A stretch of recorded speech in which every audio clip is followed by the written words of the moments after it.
शब्द। तू दरियाओ दाना बीना, मैं मछली कैसे अंत लहां। जहाँ जहाँ देखा तह तह तू है, तुझसे निकसी फूट मरा। ना जाना मेऊ ना जाना जाली, जा दुख लागे ता तुझे संभाली। रहाओ। व्याख्या। वो एक अनंत हो फैला हुआ है, जैसे बहता हुआ दरिया, जिसका आरंभ और अंत दिखाई नहीं पड़ता। हम जिस दिशा में भी देखते हैं, दृष्टा ही दृश्य होकर दिखाई पड़ता है। हम जितना भी उस दृश्य को पकड़ने का प्रयास करते हैं, वह और गहन होता चला जाता है। हम जितना दृश्य के सूक्ष्म को खोजते हैं, सूक्ष्म अति सूक्ष्म में विस्तृत होता चला जाता है। हम जितना भी विराट को खोजते हैं, खुद को उतना ही बोना पाते हैं। हमारा उसे खोजना वैसा ही है जैसे मछली अंतहीन दरिया को खोजने निकले। हम यथार्थ का ही हिस्सा हैं, उसका ही एक रूप हैं। जैसे दरिया की मछली दरिया का ही एक रूप है। मछली दरिया में जीवन के नियम से बंधी वैसे ही जीती है जैसे उसे रचा गया है।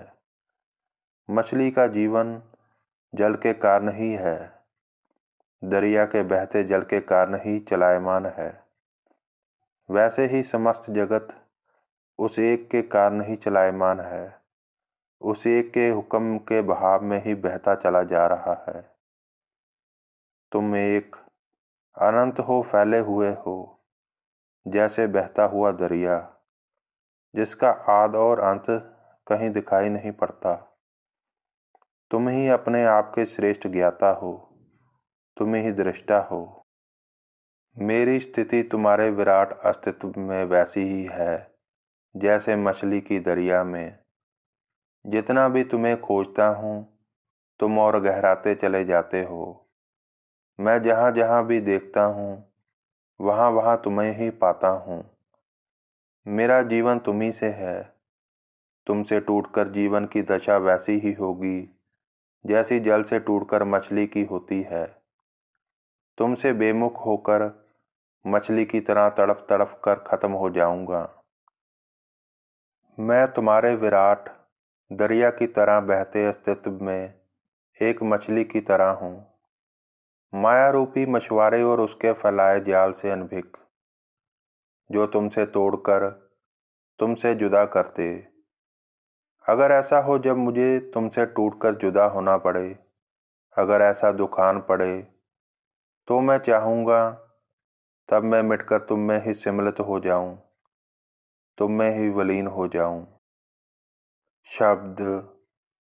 तू भरपूर जानिया मैं दूर, जो कुछ करी सो तेरे हदूर। तू देखे हा मुकर पाओ, तेरे कम न तेरे नाए। व्याख्या।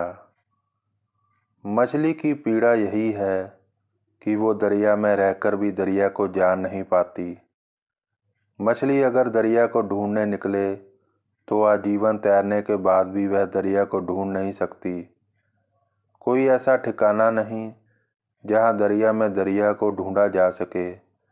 कोई ऐसा मंत्र जाप नहीं जिसके उच्चारण से दरिया प्रकट हो जाए।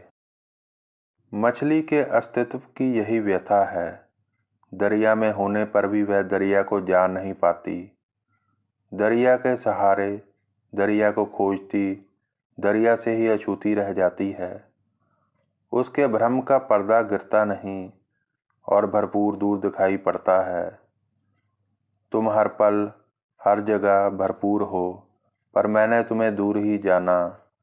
मैंने जो भी किया सब तुम्हारी ही उपस्थिति में किया, तुमने सब देखा है। मैं अपने किए से मुकर नहीं सकता। मैंने जो भी किया ना वो तुम्हारे काम का था, ना तुम्हारे अनुसार। शब्द।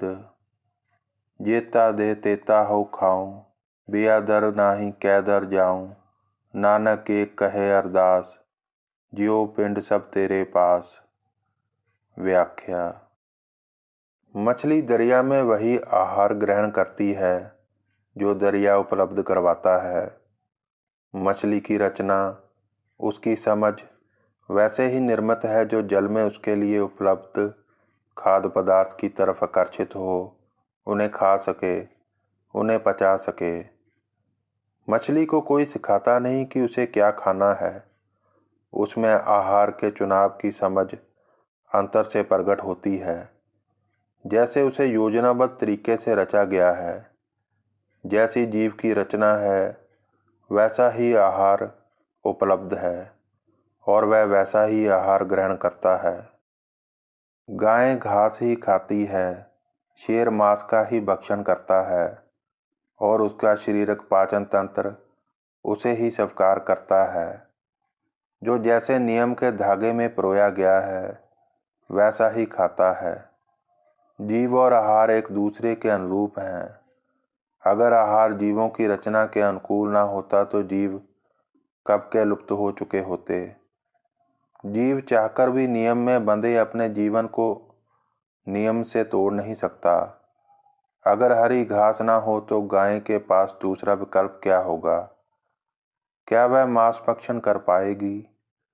मांसाहारी जीव अगर मांस खाना छोड़ दे और शाकाहारी घास खाना, तो दोनों के पास विकल्प क्या होगा?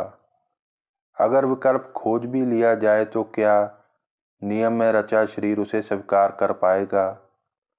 शरीर उस एक के हुक्म में, उस एक की मर्जी में वैसा ही रचित होता है जैसा वह एक चाहता है और उसी एक की मर्जी में निर्मित आहार को ही ग्रहण करता है। जैसा तुम देते हो वैसा ही मैं खाता हूँ। तुम्हारे दर के सिवा कोई और दर नहीं। तुमसे बेमुख हो मैं किस दर जाऊंगा?